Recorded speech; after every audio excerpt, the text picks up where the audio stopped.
За био ундраг компани үйлдвэрлэж байгаа биогом шингэн бордог үр тарианы таримлд хэрэглэснээр за буудаа хээрийн цохойцыг хяналт хувилбартай харьцуулахад за бордоо хэрэглэсэн хувилбар хяналт хувилбараас 9.3%-аар ургац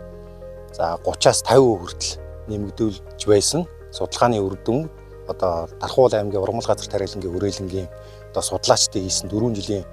одоо судалгааны дүн байдаг. За энэ судалгааны дүнг баталгаажуулахын тулд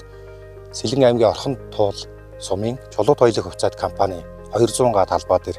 одоо биогом био шингэн бордог туршиж үзсэн судалгааны дүн байдаг. Буталтын үе шатанд хэрэглэхдээ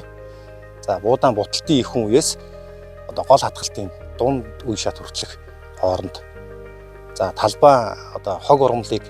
цацсны дараа шүршигж эргэлвэл маш сайн үр дүн үзүүлсэн юм судалгааны дүн байдаг. За биогом шингэн бордог буталтын үе шатанд хэрэглэснээр за ургамлын биомассыг 1 га талбайд 2.5 тонн,